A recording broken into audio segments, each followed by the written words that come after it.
నవంబర్లో IVF ప్రొసీజర్లో 50% of అన్ని 49 బ్రాంచ్లో త్వరపడండి. నమస్తే రమగారు. నమస్తే జయ. రమగారు, ఇంటిని ఎప్పటికప్పుడు శుభ్రంగా క్లీన్గా ఉంచుకోవాలని ఉంచుకుంటాం కూడా. కానీ కొన్ని సందర్భాల్లో చేయలేకపోతాం. కొన్ని పనులు అలానే వదిలేస్తాం. కొంతమంది బద్దకించి మరీ వదిలేస్తూ ఉంటారు. మొత్తం క్లీన్గా సర్దుకున్నాం అనుకోండి, ఇప్పుడు షింక్లో గిన్నెలు అయి ఉంటాయి, తీసి బయట పెట్టేసామంటే కిచెన్ అంతా భలే ప్రశాంతంగా కనిపిస్తుంది. అప్పుడు ఒక పని చేయడానికి ఉత్సాహం అనిపిస్తుందండి. లేవగానే పక్క దుప్పట్లు కానీ బెడ్షీట్స్ కానీ మడత పెట్టరు, చాలామంది ఫోల్డ్ చేయరు, అట్లానే వదిలేస్తారు. ఇల్లు చేసుకుంటారు, తుడి చేసుకుంటారు, మిగతా అన్నీ అయిపోతాయి. కానీ ఎంత చేసినా ఆ రూమ్లోకి వెళ్తే కంఫర్ట్గా అనిపించదు. అలానే బట్టలు కూడానండి నలిగిపోయి ముడతలు వచ్చేసి, ఉతికిన బట్టలు ఎప్పటికప్పుడు తీగ మీద నుంచి తీసి వెంటనే ఫోల్డ్ చేసుకుంటే నీట్గా ఉంటుంది. మనం ఈ కుర్చీల మీద వేసి ఆ బెడ్ల మీద వేస్తే ముడతలు అయిపోతే అసలు ఉతికిన ఫీలే రాదు. అవును కదా రామగారు. మనము ఇవన్నీ బద్ధకము, పని చేయలేకపోవటము, సమయం చాలకపోవటము, మనకు మళ్ళీ రోజు బయటకు వచ్చేసేయటము, మనం తప్పిస్తే ఆ పని చేసేవాడు ఇంట్లో ఇంకొకడు లేకపోవటము, ఇలాంటివి కొన్ని ప్రాబ్లమ్స్ ఉంటాయి. అవును. కాకపోతే ఏంటంటే మనకి చిన్నప్పుడే 2వ క్లాసు 1వ క్లాసు ఉతికిన బట్టలు ధరించి, శుభ్రంగా ఉతికిన బట్టలు ధరించి అనేది ఒక పాయింట్ చెప్తూ ఉండేవాడు. ఉతికిన బట్టలు వేసుకోవటం అంటే శుభ్రంగా ఉన్నవి అని అర్థం. ముడతలు నలిగిపోయినవి అలాంటివి కాదు అని. ఇస్త్రీ బట్టలు అని నియమం లేదు అందులో. అవును. బట్టలు ఉతికితే బాగా ఉతికాం శుభ్రంగా, దాన్ని గట్టిగా పిండాలి తడంతా పోయేదాకా, దాన్ని బాగా గట్టిగా దులిపి ఆరేయాలి. అప్పుడు ముడతలు అవి ఆ తడితో చక్కగా కిందకు వచ్చేస్తాయి. అసలు బట్టలు దులిపారేయరు చేయ ఇప్పుడు. అవును. ఇందులో నుంచి తీసి ఇలాగే వేసేస్తే మీద పడేయటమే. పడేస్తే అది అట్టముక్కలాగా అవుతుంది, శుభ్రంగా ఉండదు. దాని మీద ఉన్న ముడత గీత పోవు. మీరు పిండి బాగా దులిపి ఆరేసి చూడండి, కరకరలాడుతూ ఎంత బాగుంటాయో అవి. లేకపోతే చకమకల్లాగా ఉంటాయి. చీరలు కూడా అంతే, ఏం బాగుండవు. నిలువు మడతలు పెడతారు, అడ్డమడత ఇలా కుర్చీ పెట్టకుండా ఇట్లా పొడుగ్గా తీస్తారు. ఆ పొడుగ్గా తీసిన చీర అస్సలు బాగోదు. అడ్డగా కుర్చీయే పెట్టుకోవాలి, అంతే పద్ధతి. అయితే ఇది జనరల్గా ఏంటంటే చాలా మందికి ఎప్పుడు ఒక డౌట్ వస్తూ ఉంటుంది, బట్టలు నలిగిపోతే ఏమవుతుంది, చూడ్డానికి బాగోదు అంతేగా అని. మనం వేసుకున్న బట్టలు లేదా మనం పడుకునే పక్కలు ఇవి మన తాలూకు మనసుని క్యారీ చేస్తాయి. మనతో పాటే కదా మన మనసు ఉండేది జయ. ఎప్పటికీ బట్టలు వేసుకున్నాం, ఓ చీర కట్టుకున్నాం, ఓ డ్రెస్ వేసుకున్నాం అనుకో, మనం వేసుకుంటాం, మన శరీరం మీద ఉంటుంది, చూసేందుకు జనానికి మనం కనపడతాం. ఇప్పుడు ఈ బట్టలు దేన్ని క్యారీ చేస్తున్నాయి, మనని, మన మనసు, మన బ్రెయిన్, మన తాలూకు మూడ్స్ అన్నిటినీ కూడా, మన వ్యక్తిత్వాన్ని, మనని పూర్తిగా వ్యక్తిత్వంతో సహా మనని బట్టలే క్యారీ చేస్తాయి. అవును. ఇప్పుడు మన బట్టలు ఒంటి వంగి మనం చూసుకోం కదా, ఎదుటి వాళ్ళు చూసుకుంటాం కదా అనిపిస్తుంది. ఎదుటి వాళ్ళు కదా చూసేది, మనం చూసుకోము. కానీ మనకు తెలుసు కదా మనం మురికిగా ఉన్న బట్టలు వేసుకుని ఉన్నామని, నలిగిపోయిన గుడ్డలు వేసుకుని ఉన్నామని. ప్రెషర్ఫుల్గా ఫీల్ అవుతాం మనం. దాన్ని ఆ కంఫర్ట్ ఉండదండి. కంఫర్ట్ ఉండదు. ఎలా ఉంటుందంటే మన సబ్కాన్షియస్లో ఒక నలిగి అణిగిన భావన ఉంటుంది. పక్కలు కూడా అంతే, పక్క శుభ్రంగా ఉంటే ప్రశాంతంగా నిద్ర పడుతుంది. అదే నలిగిపోయినవి, పాచి పక్కలు, నిన్న పొద్దున వేసుకున్నటువంటి దుప్పట్లు, మొన్నప్పుడు వేసుకున్నవి, ఆ తర్వాత ఏమో కప్పుకుని వదిలేసిన బెడ్షీట్లు ఉంటాయి కదా, కంఫర్ట్స్ కప్పుకుంటాం, కంఫర్టర్లు పెద్దవి కప్పుతారు, నీట్గా మడత పెట్టరు. ఇవన్నీ కూడా మన ప్రశాంతతని పాడు చేస్తాయి. ఒక రోజులో ఒక పూటలో కాదు, లాంగ్ రన్లో. మనము చక్కగా తెరిపిగా ఉండేలాంటి వ్యవహార శైలి ఉండదు మనకి. ఇల్లు కూడా అంతే, నువ్వు అన్నట్టు సింకులో గిన్నెలు, స్టవ్ గట్టంతా చీదరబాదరగా ఉంటే ఏం బాగుంటుంది. అవన్నీ క్లియర్ చేస్తే చక్కగా చిక్కు తీసిన ఫీలింగ్ ఉండి హాయిగా ఉంటుంది. అంతే. ఈ హాయి మనకి ఒక్క గ్లాన్స్లో ఒక్కసారి తగులుతుంది బ్రెయిన్కి, అంతే. వంటింట్లోకి వెళ్ళి రాత్రి అంతా శుభ్రం చేసుకున్నాం, ఆ నైటీ తడిసిపోయింది, బట్టలు విప్పారేసి చక్క మంచి నైటీ వేసుకుని హాయిగా పక్క మీద పడుకున్నాం.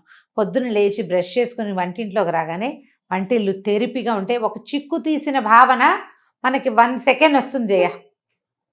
ఆ 1 సెకండ్ బ్రెయిన్ ఎంత బాగా యాక్టివ్ అయిపోతుందంటే ఆ రోజు పనంతా బాగా చేయగలుగుతాం. ఎంతసేపు మా ఇల్లు ఎంత బాగుందో, మా ఇల్లు ఎంత నీట్గా ఉందో అని అనుకోం మనం, అలా అనిపించదు. ఒక్క క్షణపు ప్రశాంతత మన మిగిలిన అన్ని పనుల మీద ప్రతిబింబిస్తుంది.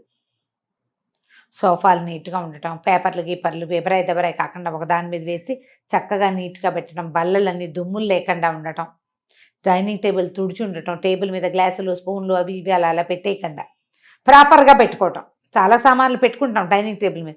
ఆ పెట్టినవన్నీ ఒక ఒక ఏమన్నా ఆర్డర్లీగా పెట్టుకుంటాం, ఆర్డర్లో పెట్టడం. అవును. ఎక్కడ ఉండవలసిన వస్తువు అక్కడ ఉండటం.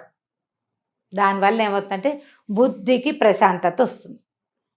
తద్వారా ఇంట్లో ప్రశాంతత వస్తుంది. మనము చిరాకు పడుతూ చర్చలాడుతూ విసుక్కుంటూ తిట్టిపోస్తూ అలా ఉన్నాం, నలిగిపోయినట్టుగా ఉండం, మనం ఫ్రెష్గా ఉంటాం.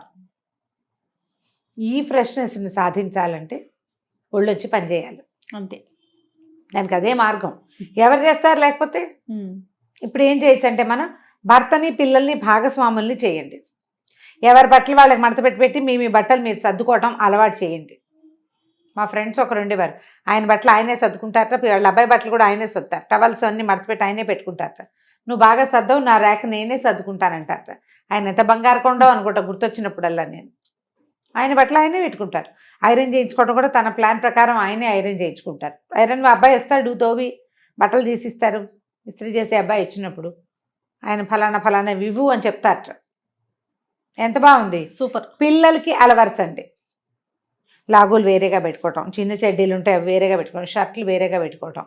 ఆడపిల్లలకైతే గౌన్లు వేరు, ఫ్రాకులు వేరు. ఈ పెద్ద పెద్ద ఫ్రాకులు ఇప్పుడు ఇంతంత వేసుకుంటున్నారు కదా, పెద్దవి, వాటిని మడత పెట్టి వాటి బ్యాగుల్లో పెట్టి చక్కగా బ్యాగ్స్తో పాటు పెట్టుకోవటం. అది కూడా నేను ఒకళ్ళ ఇంట్లో చూశాను. ఈ కొనుక్కొచ్చినప్పుడు ఒక బ్యాగ్లో వాళ్ళు పెట్టిస్తారు కదా షాప్ వాళ్ళు, ఆ బ్యాగ్స్ పడేసుకోలేదు వాళ్ళు. ఈ ప్లాన్ బాగుంది చూడండి. ఇప్పుడు మనం ఏం చేస్తాం, ర్యాకులో ఆల్రెడీ బట్టలు ఉంటాయా, ఇంత పెద్ద గౌన్లు అందులో ఇరికించడానికి ప్లేస్ ఉండదు. వాళ్ళు ఇచ్చే బ్యాగ్ కరెక్ట్గా సరిపోతుంది. ఆ మడత ప్రకారం మడిచి నీట్గా రోల్ చేసి అందులో పెడితే ఆ బ్యాగ్ని అల్మర్లు పై అరలు కొన్ని ఒకటి ఖాళీగా ఉంచుకున్నాం అనుకోండి, ఈ 5-6 బ్యాగులు పిల్లలందరి దగ్గర ఈ పెద్ద పెద్ద గౌన్లు ఉంటున్నాయి. అవును. సూట్లు కొంటాం, పిల్లలకి బ్లేజర్లు కొంటారు, వాటికి కూడా ఒక ప్యాక్స్ వస్తాయి, ఆ ప్యాకుల్లో పెట్టేసుకోవటం. బ్లౌజులు వేరేగా చిన్న చిన్న బాక్స్లు ఏర్పరిచి బ్లౌజులు చక్కగా అరేంజ్ చేసుకోవటం. బట్టలు అరేంజ్ చేసుకునేందుకు కూడా ఎన్ని వీడియోలు ఉన్నాయి జయ, అసలు ఎలా మడత పెట్టాలి, ఎలా అరేంజ్ చేసుకోవాలి. లోకల్ వీడియోలు చూడకండి, ఫారిన్ వీడియోలు చూడండి, చాలా బాగా యూజ్ అవుతాయి. వాళ్ళ ప్లాన్ చాలా బాగుంటుంది, నీట్గా రోల్ చేయటం. మా అబ్బాయి ఎప్పుడు ట్రిప్స్ వెళ్తాడు కదా, వాడు మొత్తం బట్టలన్నీ రోల్స్గానే ఉంటాయి జయ. టీషర్ట్లన్నీ రోల్సే, లాగులన్నీ రోల్సే, టవల్స్ ఆ రోల్స్ అన్నీ పేర్చేస్తారు. ఊర్లు తీసుకెళ్ళేవి ప్రయాణానికి స్పేస్ కలిసి వస్తుంది. ఏం నలిగిపోవంటాడు, నలిగిపోతాయి ఇస్త్రీ మడతలు పోతాయి అంటాను నేను. ఏం నలగవు, ఇలాగే బాగుంటాయి అంటాడు. వచ్చేటప్పుడు కూడా అలాగే అన్ని చుట్టాలు పెట్టుకొస్తాడు, చుట్లన్నీ విప్పుకుని మెషిన్లో వేసుకోవాలి మేము. నా కూతురు ఇప్పుడు ఇంట్లో తనే సర్దుకుంటుంది రమ్మగారు, అంతా యూట్యూబ్ మహిమ. ప్రతి ఫ్రాక్ అయినా టీ షర్ట్ అయినా ఇలా ఇంతే రమ్మగారు, ఇవే ఫోల్డింగ్స్. నేనేమో చక్కగా నేను కానీ అమ్మ కానీ చక్కగా బిల్ల మడతలు వేసి పెడతాం, మొత్తం ఓపెన్ చేసి రోల్ చుట్టేసుకుంటుంది. ఇలాగే పెట్టుకోవాలి మమ్మ, చుట్టుకుని ఇట్లా ఇట్లా ఇట్లా నుంచో పెడుతున్నారు. అంతే రమ్మగారు. అంటే ఇప్పుడు ఈ చక్క ఫ్రాకులు ఉంటాయి కదా నిలబడేవి, వాటిని రోల్ చేయలేం, కానీ టీ షర్ట్లు, లాగులు, అవి ప్యాంట్లు, పైజమాలు అవన్నీ రోల్ చేసేయచ్చు. ప్రాక్టీస్ మార్చండి. మీకు ఏంటంటే ఒక ఇన్నోవేటివ్ ఐడియాస్ వస్తాయి, కొత్త ఐడియాలు ఉంటాయి. బయట చూస్తూ ఉండండి, ఇలా చూస్తున్నా కదా, నన్ను చూస్తున్నప్పుడు అన్నీ చూడొచ్చు మీరేం చక్క. ఏదో ఒకటి కొత్త ప్లాన్ మార్చితే, అల్మార్లు మార్చుకుంటే, కిచెన్లో సెటప్ మార్చుకుంటే, దుప్పట్లు మార్చుకుంటే, దుప్పటి వేసుకునే విధానం మార్చుకుంటే, బట్టలు పెట్టుకునే విధానం ఐడియాస్ మార్చుకుంటే చాలా కొత్తగా ఉంటుంది జీవితం. ఎంత డిఫరెంట్గా ఉంటుందో డైనింగ్ టేబుల్ అరేంజ్మెంట్ దగ్గర నుంచి. మనం ఎలాగో బోల్డని హోమ్ టూర్లు కూడా చూస్తున్నాం కదా అందరివి, వాళ్ళవి ఐడియాలు ఏమైనా కొన్ని ఉంటే క్యాప్చర్ చేయండి, వాటిని ఓన్ చేసుకోండి. ఇప్పుడు ఎవరికైనా ఏదైనా ఎవరైనా చెప్పవలసిందే కదా, మన ముందు తరాల నుంచి మనం నేర్చుకున్నాం. మన తరంలో కూడా మనకు నచ్చిన వాళ్ళ దగ్గర నుంచి కొన్ని నేర్చుకోండి. నేను పుస్తకాలు చదువుకోండోయ్ అని చెప్తా, నేర్చుకుంటున్నారు కదా. కొన్ని పిల్లలకి కథలు చెప్పండి అని చెప్తున్నామా, అది నేర్చుకుంటున్నారు. అట్లాగే ఇలా కొన్ని కొత్త ఐడియాలు క్యాప్చర్ చేసి ఇంటిని మార్చుకోండి. తద్వారా మీ మైండ్ సెట్ మారుతుంది, మీ జీవన విధానంలో మార్పు వస్తుంది. మంచి ఏమనాలంటే క్వాలిటీ లివింగ్ చేతొస్తుంది మనకి. దానికోసం ట్రై చేయండి. నలిగిపోయిన బట్టలు, నలిగిపోయిన పక్కలు, ఎబరాయి దెబరాయిగా ఉన్న సోఫాలకి స్వస్తి చెప్పేయండి వాటితోటి. బై బై చెప్పేది. కొత్తవి కొనుక్కురమ్మని మాత్రం నేను చెప్పట్లేదు, ఉన్న వాటిలోనే ప్లాన్ మార్చుకోండి అని చెప్తున్నా, అంతే. తప్పకుండా రమ్మగారు. నమస్తే. నమస్తే.